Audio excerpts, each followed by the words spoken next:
Ces propositions concernent l'anatomie. A. L'anatomie vient d'un terme grec signifiant couper à travers. C'est l'étude du corps humain du point de vue macro ou microscopique. B. L'anatomie microscopique correspond à l'histologie. C. La position anatomique est sujet debout, le regard droit, les bras le long du corps, la paume des mains vers l'avant. D. L'axe de la main passe par le deuxième doigt.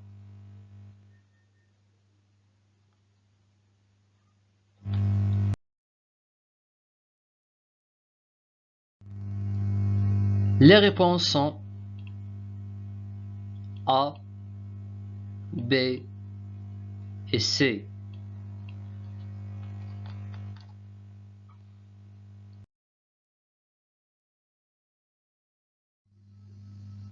Ces propositions concernent le vocabulaire anatomique. A. Ce qui est latéral est plus proche du plan sagittal médian que ce qui est médial. B. L'antipulsion, ou la flexion, est un déplacement en arrière dans le plan sagittal. C. Le segment distal d'un membre est proche de sa racine. D. Ce qui est caudal est plus proche du sol par rapport à un élément dit crânial.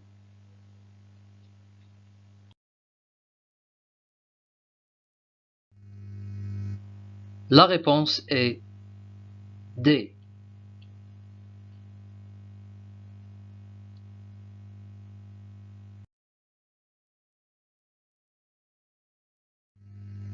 Ces propositions concernent les plans en anatomie. A. Le plan frontal sépare le corps en une partie droite et une partie gauche. B. Le plan coronal sépare le corps en une partie ventrale et une partie dorsale. C. Le plan sagittal sépare le corps en une partie crâniale et une partie caudale. D. Le plan axial ou le plan transversal sépare le corps en une partie supérieure et une partie inférieure. E. Tous ces plans se coupent au niveau de l'axe de référence anatomique.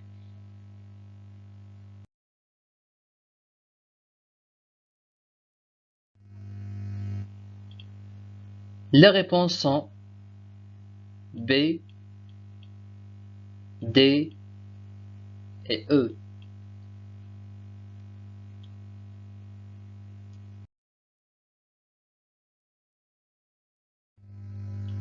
Ces propositions concernent les plans en anatomie. A. L'axe de la main passe par le troisième doigt. B. L'axe du pied passe par le deuxième orteil. C. Le plan sagittal est vertical. D. Le plan sagittal divise le corps en deux parties, droite et gauche.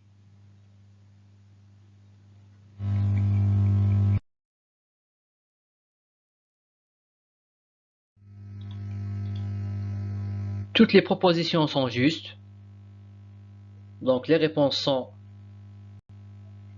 A, B, C et D.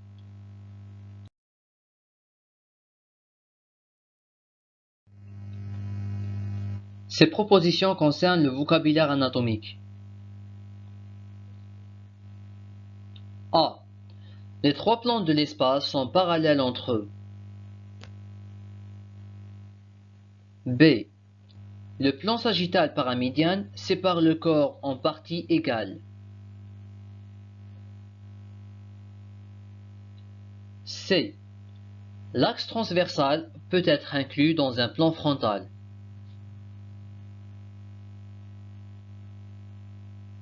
D. L'éloignement d'un membre du tronc détermine l'adduction.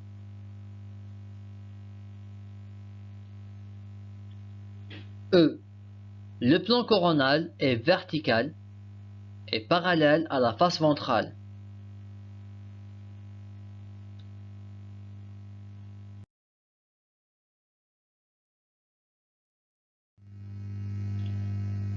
Les réponses sont C et E.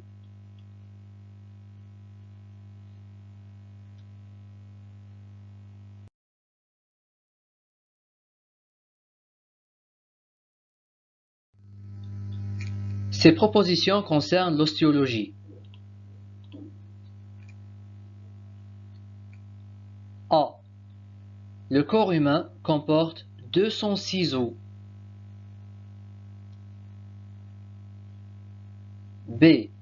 Les ceintures relient le squelette axial au squelette appendiculaire. C. La ceinture scapulaire permet plus de mobilité que la ceinture pelvienne.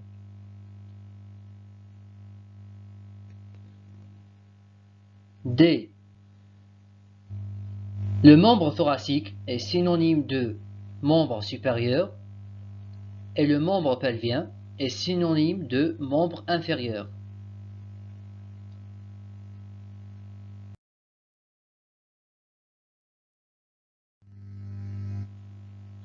Toutes les propositions sont justes, donc les réponses sont A, B, C et D.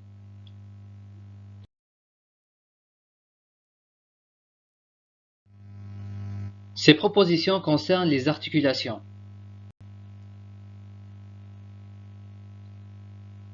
A.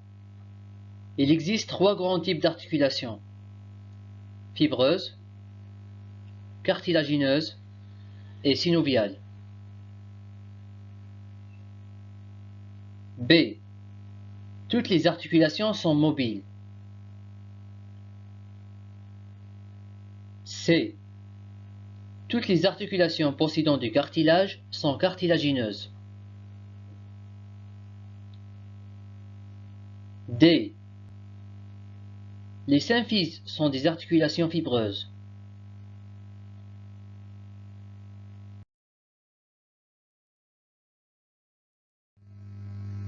La réponse est A. Il existe 3 grands types d'articulations: fibreuses, qui sont des articulations immobiles, cartilagineuses, semi-mobiles, et synoviales, qui sont des articulations mobiles.